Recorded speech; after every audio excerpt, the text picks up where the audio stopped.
Hey, everybody. Thank you for joining me. I am Becky Droz, and you are listening to Gorilla HR, the podcast. Today, we are talking about everybody's favorite topic performance management. Yay! Usually in the HR world, when we talk about performance management, everybody just kind of rolls their eyes because it is something that is typically not very fun. However, I think that we need to look at performance management a little bit different than we do and hopefully not go into it with such a negative perception. We're going to talk about the negative stuff too and kind of how to handle some of the issues that do come up and kind of the purpose and how we make things work. But I want to give it a little bit of a different spin. Of course, as you know, we have really spent some time talking about workplace culture. And so when we talk about performance management today, I really want to be thinking about how that impacts who we are as an organization as far as our culture goes. So when we think about culture, that's really the identity of your organization. That is your brand, your personality. When somebody says the name of your business, that culture is really what people think about as far as, oh, that's a great place to work, or that's a really shitty place to work. I would never go there. You couldn't pay me enough to work for that place. Right? We know which side of that we want to be on.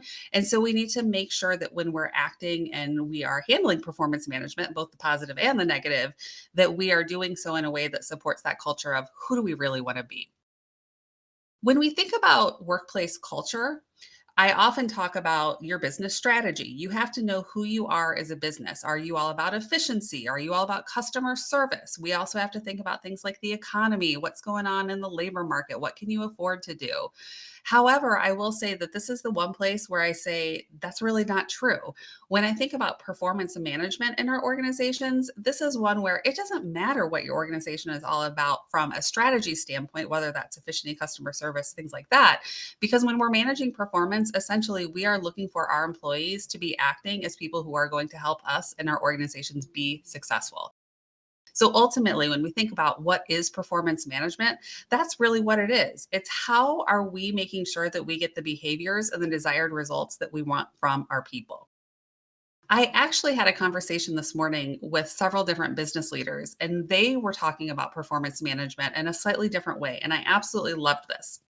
So, one of the people was talking about their business, and they were saying how they really wish that their employees, who tend to be younger employees, it tends to be part time work, but they were saying that they really wanted their employees to feel more engaged and to act like almost an owner and to have that really vested interest.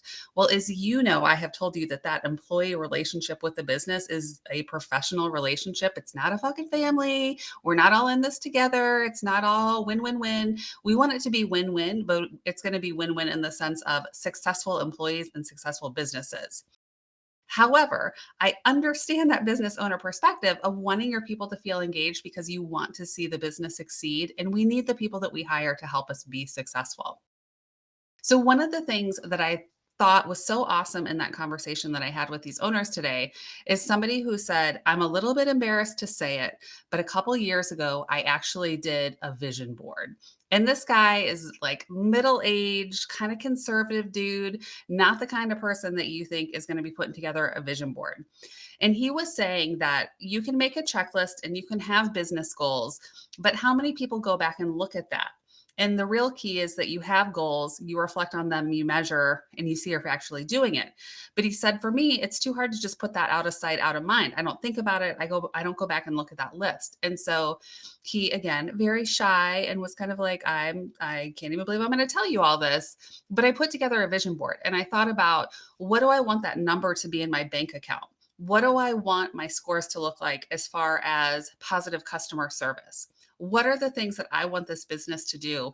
And I created a visual and I sat there and I cut out the pictures and I put it together and I put that to the side. And he said, even right now, I can think about that image of what's on my vision board and I can think about my business and am I working to do the things that I want to get that are on that vision board? And so I really love that perspective of tying that to performance management because ultimately in order to get those things that you want on your vision board as a business owner, as a leader, or any individual, even if you're the employee and you're not the owner, you really have to think about what is it you want and how you're going to get there. And I love the idea of creating a true visual picture to do that. And so that's something that can come to mind. You can really think about it. And so then when you're having that bad day or you're having something that's not going right, you can stop and say, hold up, what am I trying to get to? And am I actually taking the steps to get there? So love this idea. I suggested that the next time I meet with this little group of business owners that we have arts and crafts day and that we all make our own vision board because I don't have one. But that is so my jam. I love arts and crafts. So I'm ready to get out the pictures and my glue stick and put together a vision board. So be prepared for that. You'll see that down the road. Gorilla HR, the vision board. So stay tuned for that piece. Anyway, what's really cool about the idea of doing this vision board is then also thinking about that first person who said that they wanted their employees to really feel more connected to the business. And so I thought, even with that vision board and thinking about your strategic plans as an organization, that would be a really cool tool to use to help your people see what are we trying to do. Your employees, if you want them to be engaged, they need to understand what is your business about. What are you trying to achieve? And so, even for those folks that are part time, hourly, this isn't going to be a career. This is just a stepping stone in their path, or maybe it's just a high school or somebody who's working part time to have a few extra dollars. If they understand what is your goal, what's your why do you have this business, and what are you hoping to achieve? What do you want to do over the next couple of years? Really creating that visual and helping those workers understand that can help get them more engaged. On the other side of engagement and thinking about our organizations, a lot of people want to be recognized for their own success as an employee by getting new opportunities. And so, if we can give people an opportunity to figure out what it is that they want, ultimately, how do they want to grow, then we can also include our performance management and turn that into development to get people the things that they need so that they stay with you, they're happy, you're successful as a business owner. And then hopefully, if it's making money or providing a service or whatever you're providing, you're able to do that successfully. So, a lot of cool different things that came out of that. When we think about performance management, we can really think about it as a cycle.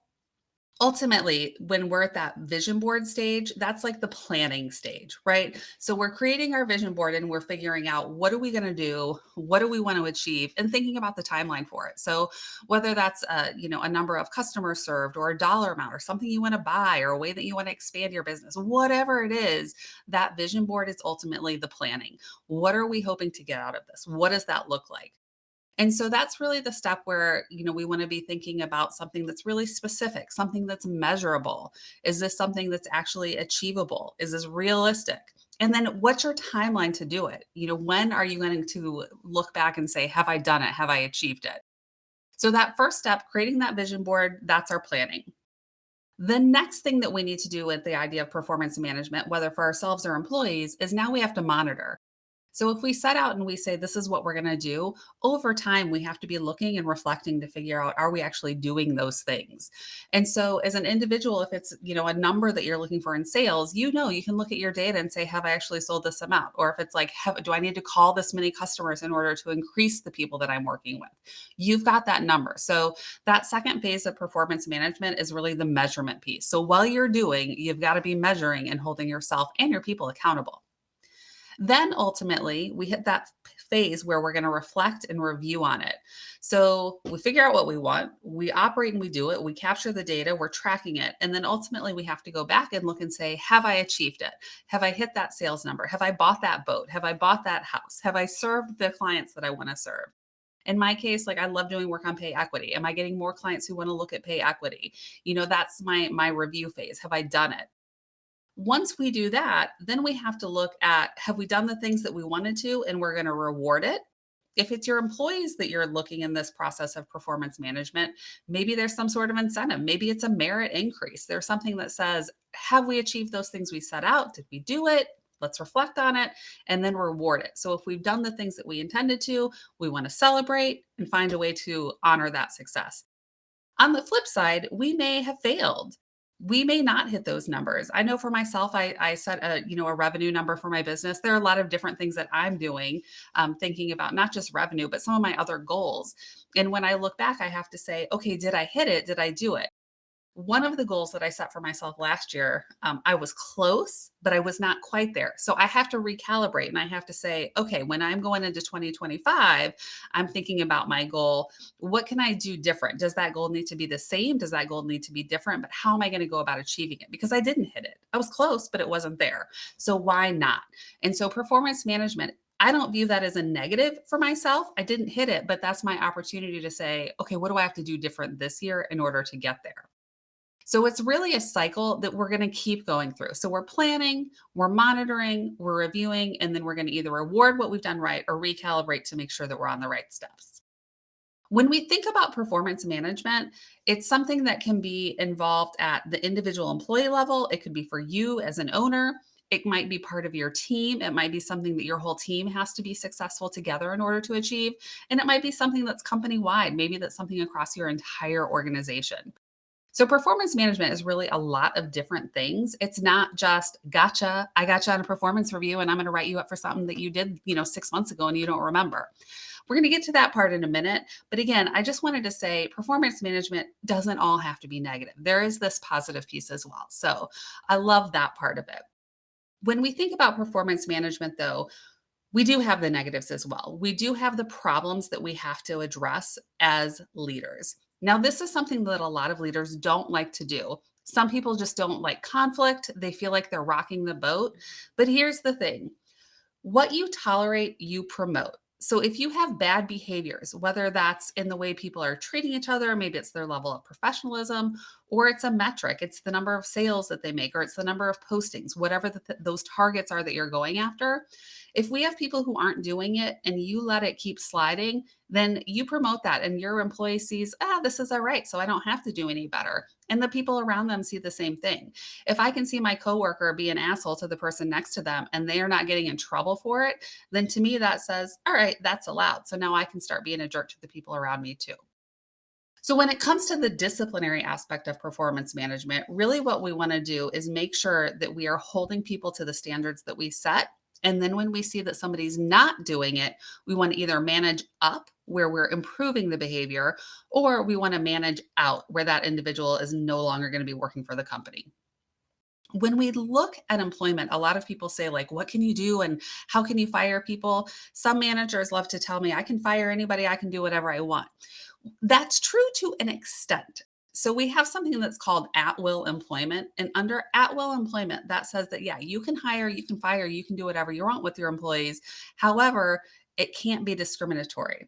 So this is why if you work for an organization that's a little bit larger, if you work for a company that does have an HR team and you go in and you're like, I need to fire this person, they're terrible. This is when you get the HR people that push back and say like, whoa, hold up. I need to know why, what's going on? Why do you want to fire this person? A lot of times we have managers, who come in and they say they've got somebody and they're like, this person's just got to go. They're not cutting it. And you're like, I had no idea, because when they had an annual performance review, part of our performance management process, their review was fine. It said that they met the objectives that they were after. So this is where managing up or managing out makes a difference. And it's not just in that one-time performance review. It's something that needs to be ongoing. We really need to be documenting behaviors across the board, both the good things and the bad things.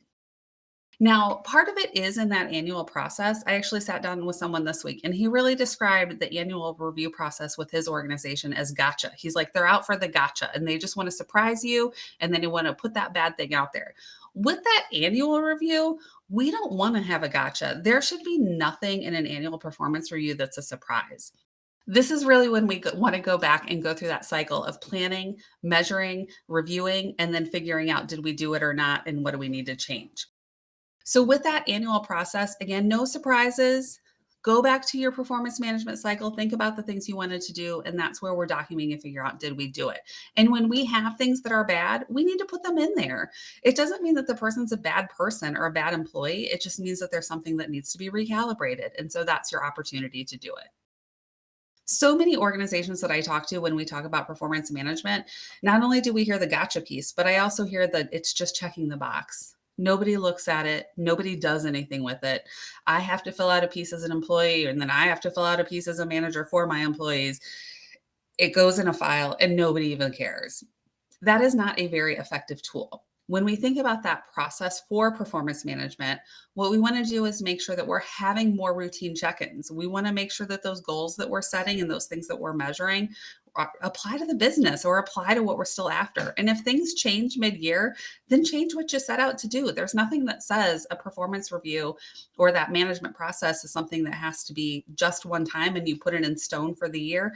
Change it. If things change, tools change, the business changes, people change, make changes to that performance review process as well. Now, I do want to touch on the bad stuff because, again, a lot of people want to avoid this conflict. They don't want to talk about the bad stuff, whether it's in a one time performance review or it's something that's coming up as needed. So when things happen, we've got people who are getting into trouble. And again, maybe this is we don't want to fire them, but we want them to improve. So we're going to help them do better. We're going to go through a disciplinary process. Now, if you have a process for discipline documented, I want to caution you against saying it will start with a verbal and then it will go to written and then it will be a suspension and then you'll be terminated because there are certain times where you may want to jump right to termination. And again, under at will, you can absolutely jump to termination if there's something that's so bad that warrants that, or really even if it's not so bad, but again, as long as it's not discriminatory. And so what you want to do then is make sure that you are documenting whatever the issues are. When we think about documentation in the context of performance management, it's for multiple things. So one, it's again when you've got the good things and the things that were achieved, that might help you in determining a merit raise or somebody's getting a promotion or maybe there's a new training opportunity. Those are the kinds of times where you've got something positive. On the other side, if something happens, if somebody leaves and you've got an employee that's not very good and you're working to try to manage them up and improve them and they're not doing it, we're creating that record, we're creating that document so that the people after them can see what has already happened and they don't just get stuck with the problem. I can't tell you how many times I hear from people who are like, "Oh, yeah, I got into this job and I got this new team or I got a promotion or there's a reassignment or some sort of reorg and they're like, "Oh man, I just got all of these headaches and all of these problems and they've been allowed to slide. Nothing was documented and people are allowed to just do whatever they want to do." Nobody wants that. That's not a good way to go into a team where you have to manage them. So instead, that's where we want that documentation. We want the good things and we want the bad things. It keeps that record that can help other managers down the road. And then, unfortunately, if we do have a situation where we have a claim of discrimination or we have somebody that says, "All right, I know about at will employment, but the things that they did to me are illegal. The things that they fired before are illegal." You want to make sure that you've got a good record of that. So that's why we're going to document everything throughout that performance review process. When you are documenting somebody's performance, again, good or bad, we want to make sure that we're really focusing on the facts. I often see statements from managers or supervisors, particularly those that are newer to those roles, and they put a lot of opinion about why they think somebody did something or what they think is good or bad. You don't need to judge. It is what it is. What you need to do is say, here's what happened. These are the facts. This is the date something happened. This is the rule that was broken. This is the measure that was not achieved. This is what is expected. And this is when we're going to revisit and we're going to remeasure this to make sure that they're doing it. Whenever you have discipline or something positive, again, I don't want to say it's all negative, but whenever you've got something like this, it should really be a standalone document. You want something that you can pull out and look at without having to go on a whole paper chase to see what was really happening. So if you're representing or if you're referencing reports and other things that are supporting the issue or supporting the documentation, that's fine. But you just want to make sure that you're not saying, "Hey, go look at report ABC 123 from this date." You want to say, "Per ABC report on this date, this employee did this. This is the thing that they did wrong. They ran bad copies. They ran bad color. They gave wrong numbers. They didn't reach the numbers that they were supposed to as far as making sales calls." Whatever it is, you want it to be something that can be referenced as a one-time thing. We also, again, want to talk about what are we expecting from people. If there's a certain behavior that we need to see, then put it down there so we know what it is. I don't think that people set out to do the wrong thing. I really don't. I don't think employees set out and come in there and like, "I'm going to be an asshole today and I'm going to do the wrong stuff and I'm going to screw everything up." I just don't think people are wired that way.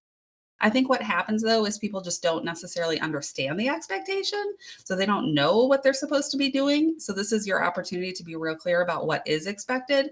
Or they again see other people doing things that gets tolerated and now they think it's okay. And so they start to act up. And then you reach this point where now you are talking to them about it. So this is one where we've got to nip those things in the bud, make sure that we are going after the behaviors that we don't want and the performance that we don't want. Whenever we have a situation, really ultimately what we want to do is just stabilize the situation. We want things to be good. We want to improve whatever needs to be improved. And then we just want to get back to work. If somebody's screwing up and they do something, they're getting into trouble, we don't want to harp on it. We don't want to keep beating them up over it, right? Like tell people what it is, tell them what they have to fix, and then let them do better, and then let that stay in the past. On the flip side, if we have good things that we're recognizing, of course, then we still want to celebrate. We want to let people know that. But same thing, we're going to document, we're going to give that reward, whatever it is, and then keep on moving on. So we want to keep moving forward. We want to be progressing for both those good things and those bad things. When we do have our organizations, we have to manage performance. We have to recognize the good things. We have to recognize the bad things. We need to document those. We need to be clear about it and let those things help us in achieving our business goals. So start by thinking about what is it that you want to achieve, whether it's for your business or for you as an individual. When you're working with others, we want to make sure that they're doing the things that we are asking them to do in order for all of us to be successful. We're going to measure and we're going to look back and review and see if we did it. Then we're either going to celebrate the wins, or if there's something we got to fix, we're going to fix it. It is just that simple. It doesn't need to be scary. It doesn't need to be something that we shy away from. It's just a necessary part of doing business and working with other people. So let's take it for what it is, make it a good thing, and make sure that we are an organization that holds people to the behaviors that we want them to be. When we think about performance management, there's also a really good tie in here to what is it that people are doing in order to be successful. As I already mentioned, I don't think that people are setting out to do the wrong thing, but I think that there is sometimes a mismatch between what an employee is looking for to consider themselves successful, or potentially they have something going on in their own life that is prohibiting them from being that good employee. This is really a switch now to thinking about work life effectiveness. When we think about our employees, we think about ourselves. We are constantly involved in so many different aspects of life, right? And how many people sit at work and they've got their cell phone or they've got their smartwatch, so they know if somebody's calling them or texting them. You always know if maybe your spouse or one of your kids needs you. We are no longer in a world where we are focused solely on work and work is the only thing, or we're focused just on our home life and we're not thinking about work anymore. Everything is so connected and interrelated that it's hard to separate those. That's why I say we don't really have work life balance anymore. It's not one or the other, it's doing both at the same time. It's how can I be working and be a human and do well all in one. We've had a little bit of a shift in the things that people need in order to feel successful. People are really looking for some different ways to work in order to be successful in their lives. So people want to either have some flexibility in their schedule. Maybe there are core hours that people have to work, but they can start or stop as they need to, so that if they want to go to that morning Pilates class, they can. Or if they need to be done at a certain time because they have kids to pick up from school, they can do that. We also see folks who are looking for different ways of working that are not really the traditional in office all the time. So we're looking at our tools, we're looking at the ways that we connect with each other so that we can do the work that needs to be done, but not in a traditional way. So, for a lot of employees, when we see that they're not necessarily performing, in some situations, it's because they don't have the things that they need from a true work life effectiveness perspective. And so we see sometimes people, they're just, maybe they're coming to work, but they're thinking about their family or they're thinking about school, they're thinking about their other job. We have a lot of different things that are happening. And so what I think is interesting is that when we talk about what employers are looking for and when we look at what employees are looking for, sometimes there's a little bit of a disconnect. And I think that that's where sometimes we lead into different issues. So I'm super pumped. Today I have Mitchell Hargett with us, and Mitchell has been working in recruiting. He is an experienced recruiter. So he's going to know all these secrets and all these things about employers and employees. So glad that you're with us today, Mitchell. Tell our listeners a little bit about your background. What have you been up to? Yeah, so I'm Mitchell again. I have been in the recruiting space for about 7 years now, ranging from manufacturing to product to consumer electronics. So I've done a lot and have learned a lot. We always make this joke that no one goes to school to be a recruiter. So I kind of landed upon it years ago and have fallen in love with it. I'm glad that there are people like you who love it because I don't. I can say this. I can say in the HR space, I liked recruiting when I was recruiting for people who were going to work directly with me. But when it came to recruiting for other managers, I hated it. So I am so glad that there are people like you with that skill set who are good at it, and people like me don't have to do Yeah, it. it has been a challenge, but it's fun and it gives you it's always changing, right? And I think we'll get a little bit into that in the conversation. Recruiting is always changing. It keeps you on your toes. So I love it. I enjoy it. When you're recruiting out there, I'm curious if you are hearing, because I hear from people looking for jobs and I hear from employers, and of course, I've experienced it myself, where there is this disconnect. So, especially in this day and age, right? We came post COVID where people learned I can do my work from home. So why do I need to come into an office 3 days, 4 days, 5 days, whatever it is? And of course, if there's capital equipment or machinery, you've got to be there. Or if it's customer facing, maybe you have to be there.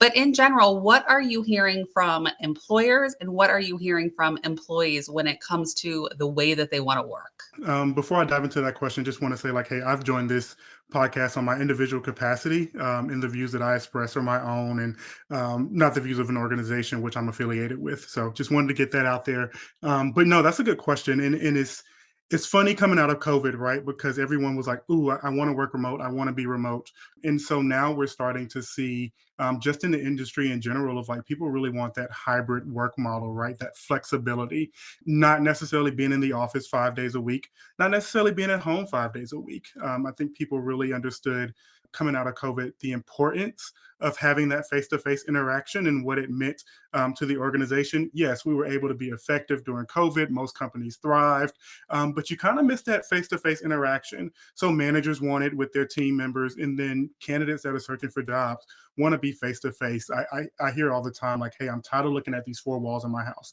I need to get out. I need to see people. And most companies are going back to that hybrid model. I think most of our listeners, particularly those on the employment side, are going to be thrilled to hear that people actually want the hybrid, that people are tired of just being at home. I know it's a mix and everybody works differently and has their preferred ways.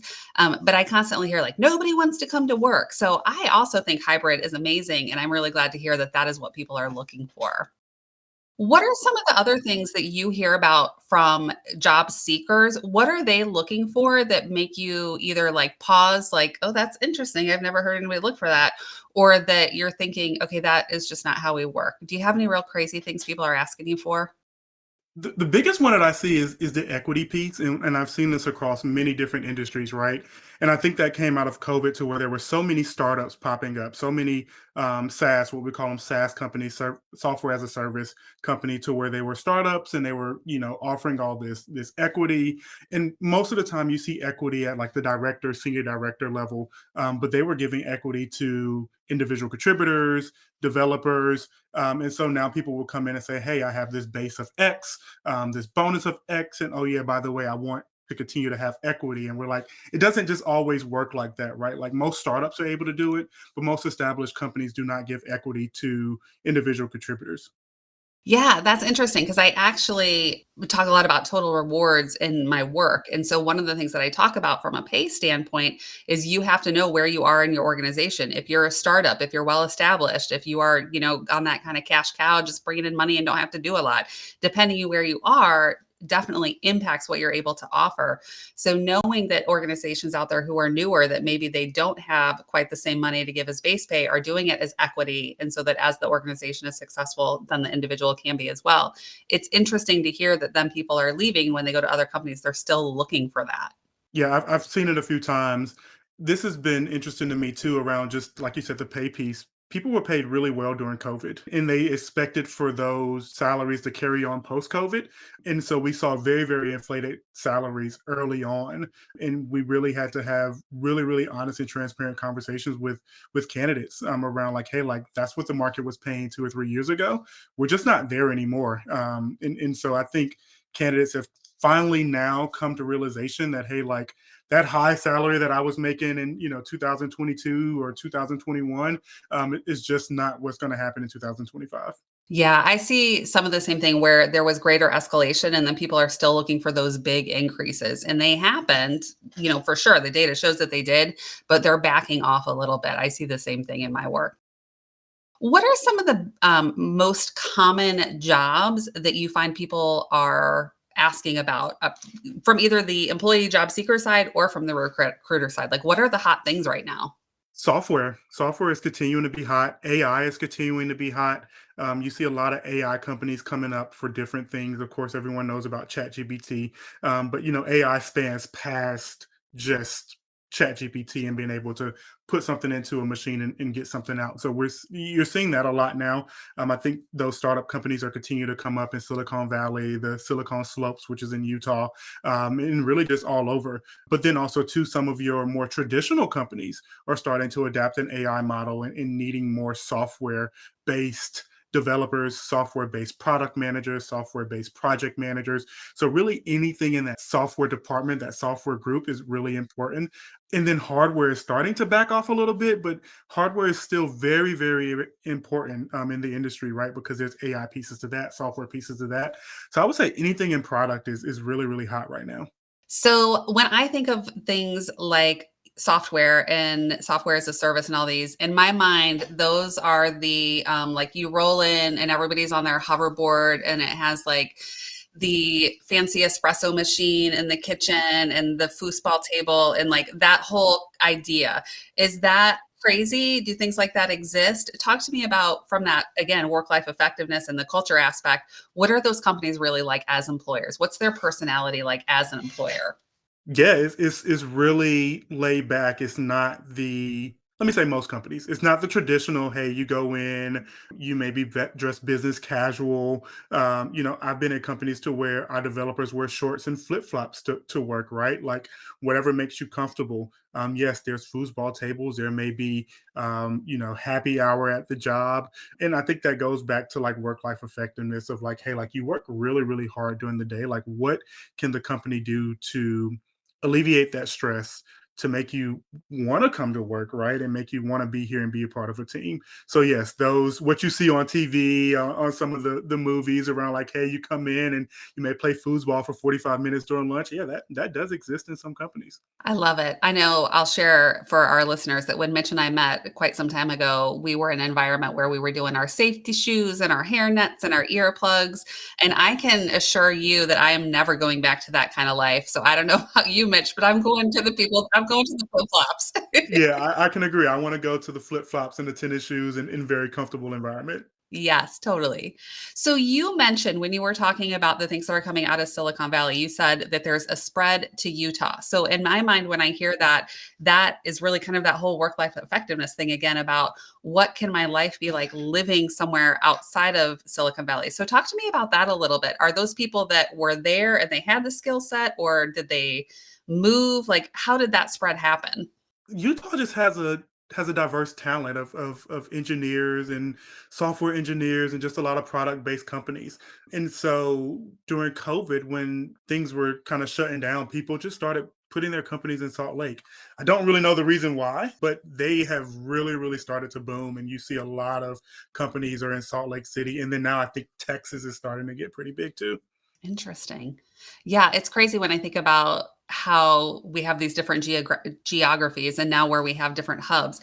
That's something I've seen here in the Charlotte areas with some of the banking where people were in certain roles able to work anywhere. And we're starting to see with more of that hybrid, more of a pullback when there is expectation to be in that office at some point. So I think it's interesting how different industries have handled that, where maybe it's Utah or Texas, but you're creating these new hubs essentially of those skill sets that then people can be successful. They can live the life they want to live, but then you still have the skills you need from as an organization to run your business. Yes, 100%. Have you seen any really creative things when employers are looking for people? Anything that's like, what are they using as the hook? What are they using to really get people interested in their organization? I've seen a bunch of creative things, and let me just say this: creative things You're don't laughing, always so I'm work. excited to hear what they are. Yeah, I mean, like creative things don't always work, right? Like people try to, make these creative job descriptions that may not necessarily outline the job. Oh, this is a fun environment to work with, right? Like all of the light and fluffy things. I'm a true believer of like, hey, like we want to be able to, yes, create that environment, but also we want them to know that we are here to work. So whenever crafting a job description, we want to make sure that it is true, right? Like in the interview phase, we like to bring on those hey, like this is what we like to do, this is what the culture is like. But if you go on LinkedIn, you'll see a lot of companies of like, I don't want to say inflated, but just like over fluffy job descriptions, right? And that's been the thing that I see that people try to get creative with.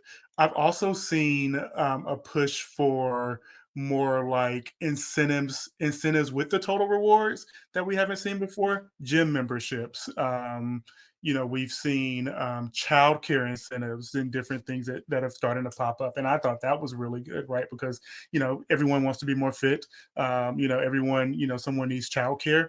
So seeing some of those things that are kind of starting to pop up in rewards has been really, really interesting. And be interesting to see what other companies kind of take on some of those things, because I think it could be something that could make or break people's decisions when it comes to making a job choice. Yeah, I see that as well. So I think in the total reward space, I love the idea of fitness and gym memberships and things around wellness in general. How do you feel good, in your own body so that then you can be mentally fit as well and be able to perform the jobs? I think the childcare as well as elder care is something that has always been an issue and is just going to continue to escalate as we have more people who fall into this sandwich generation where they're raising little kids and then they've got, older aging parents that they're trying to help or take care of as well. I'll be curious to see if we have expansion in those areas because I know for a lot of people, if they're at work, it's really hard when you're thinking about, is there somebody checking on my mom because I'm afraid she fell? Right. What do you think is most successful when you are kind of, I think of you almost as a matchmaker, right? Between that employer and that job opportunity and then a job seeker. What do you think is most successful in making that match so that both the person who ultimately gets hired and that organization are both happy in the end? I always tell hiring managers, like, hey, like, as much as we want this role to be a good fit for the candidate, we need to be a good fit for them. And so a lot of transparency comes about when recruiting around, like, if you're with a company that's not as mature as far as processes or things, right? Like, does it really bode well to bring in someone that is like worked for like an established bank, right, or an established product company, right? Because they may come in and may not be able to adapt to some of the growing pains that are happening in a smaller company, and vice versa, right? Someone that has been with a smaller company that doesn't necessarily have the processes, right? Like, can they grow into a more constrained SOP type environment? So a lot of it is just transparency with the hiring manager, with the candidate around, like, hey, like, this is where we're at as a company, or hiring manager, this is where this person is as a candidate, and what they bring to the table. And I think once the hiring manager understands and then the candidate understands and then they have that conversation, a lot more questions come about. And then usually the hiring manager come back and say, maybe they're not the right person. And then even sometimes the candidate will come back and say, you know what, this role may not be a good fit for me. So if you set those expectations early, that'll set you up for success at the end, because as a recruiter, you never want to get to the end, you make an offer, and then they're like, well, I just found this out about the role, and I'm going to pull back. Yeah, I think the transparency is really key. So when I think about a couple things, so one, I recently was chatting about performance management, and I don't think people set out to do the wrong thing, but I think you're exactly right that you have to be transparent about what those expectations are, so that the individual knows. And just like you said, if it's something that's small and you have a lot of flexibility, somebody's going to thrive in that. But another person that may not be for them, and they may need that larger company with SOPs and more structure. So I think the transparency is really key in making sure you get the right fit to get that performance. And then that also leads to the effectiveness for that person because they know that that's the kind of environment that they thrive in, that they're able to fully utilize their skills and be successful. For sure. What do you tell organizations that are looking for employees and maybe they don't have a whole lot to offer? Maybe they're not the highest paying, maybe they don't have a lot of the perks and things. What are the qualities of those organizations that will still make them attractive to a job seeker? Find your niche when it comes to an intangible. Is it your culture, right? Like, is it the work life balance? Are they able to take their child to the doctor's office? Are they, without having to take time off, right? Can they leave early? Food is a big one. I know that sounds simple, but like, do you bring in lunch a lot, like for lunch meetings? Try to find something that makes you stand out, right? That when they come in, they know that, oh man, like, I really like this. Like, I don't have to reach out to my manager and say, hey, by the way, like, I'm taking my child to a doctor's appointment for an hour, right? Like, they trust that you can go, you can come back and continue your work. So finding something intangible that maybe not be tied to a dollar amount or program that you do well and you hone on it, and that becomes your culture. I love that. I love that it is figuring out who are you as a company, what's your identity, and then turning that into something. Whether that's going to an appointment, if you need to take your kid, you're able to do that and it's not a big issue. I think that there's so much opportunity there for organizations to be flexible, and I love that can be the hook. That really does create their brand and their image. I also love food though, so I would be totally down with, some lunch. I have a friend who recently started a new job, and he's in a bigger city, but I don't think they do it every day, but, like, Wednesdays and Fridays, they do a lunch order, and so, like, the link for everybody to just go on and add their order, like, to the lunch, and I think that that sounds pretty amazing. I mean, that's awesome. Think about how often you wake up in the morning, get ready for work. You're like, oh man, like, what am I going to eat for lunch? And then you don't pack your lunch and you're like, oh, I'll figure it out. And then you get to work and you're busy. And then maybe you don't eat lunch or you end up getting something that you don't want. Like little things like that that just kind of take your mind. I know on Wednesdays when I go into work, I'm going to have lunch prepared for me. I mean, that's simple, right? But it makes a difference in the end. Yep. I've also seen an organization that they were in kind of a busy time, so they had people more demands and people were working some longer hours. It was kind of a proposal season, and they would also bring in some of the meal kits so that at the end of the day, they would say like, "Well, take this kit home so you don't have to worry about what's happening at home for dinner either." So, I loved that idea too, that it was something where it wasn't just in the office, but they said like, "We know we're taking more of your time right now, and so we know that you and if you have a family, they're going to eat tonight. So here's something that you can take with you." Companies like that get it Yeah, I totally agree, and I think that they probably do a better job than at recruiting and then retaining those people, even if they're not as rich in other areas. for sure. Okay, one last question or focus area, I'll say, around work-life effectiveness. So I know that there are many people who don't have kids, but they have all of their fur babies. I know I have all of my pets. I've got my dog and I still have my goats. And so for me, I need to, which by the way, y'all, Mitch helped me name my goats because I knew that one of them was going to be Jaeger. One of my goats is Jaeger. And when I got my goats, I was like, I don't know what I should call the other one. And Mitch knew me well, and he was like, I think Tito would be a great name. So I have to. You're like the godfather of my goat. I'll be the godfather of the goat, Tito. So obviously, I am very passionate about these animals. They are my fur babies. So from the whole work-life effectiveness space and what employers can do to be attractive, are you seeing more employers who are doing things geared towards people's pets? I haven't, but I think that brings up a good point, right? Like pets are part of the family. Missed opportunity there. It's a miss outside of the pet insurance, right? That every benefit you seem to be able to get. Like I think it's a missed opportunity, and I think if companies start to look at that and say like, how can we incorporate that? I think that would be awesome. But no, I have not seen that. But you're onto something, Becky, for sure. I'm thinking like paternity leave. So if you are adopting, or fostering a pet, you get 1 day a year and you could limit the number of pets. It doesn't have to be for every pet you bring in. And then also pet bereavement, because I know for so many people like that's a huge loss. So I'm throwing it out there. And so next time you talk to your people who are like, well, I don't know what to give. Now you can go and you can offer these ideas. Paternity. Yep. Yes. Hmm. Yes. So, Mitch, thank you for coming on and just sharing some of these different ideas. I think that, people, again, they want to be successful at work, they want to be successful at life, and it's finding that perfect marriage, that perfect balance. Oh, I shouldn't say marriage because I always talk about work as not your family. It's finding that good, combination of employee employer relationship where both can be successful. And so the employee has the tools and the resources they need so that they're able to take care of their own personal needs and then come in and really fully contribute. So, I love some of the ideas that you shared and certainly hearing about it from the recruiter perspective. So thank you so much for joining me. Thank you, Becky. Thank you. It was a pleasure. Thanks. And thank you to all my listeners. I hope you come back and listen to us again on Gorilla HR, the podcast. That's it for this episode of the Gorilla HR podcast. We hope you found some unconventional wisdom and actionable advice to help you in your own HR journey. Remember, we're all working together to build better workplaces. Want to join in the conversation? Send us your questions, stories, and maybe even your own guerrilla tactics to podcast@gorilla-hr.com. And if you enjoyed the show, please like, subscribe, and share with your network. Until next time.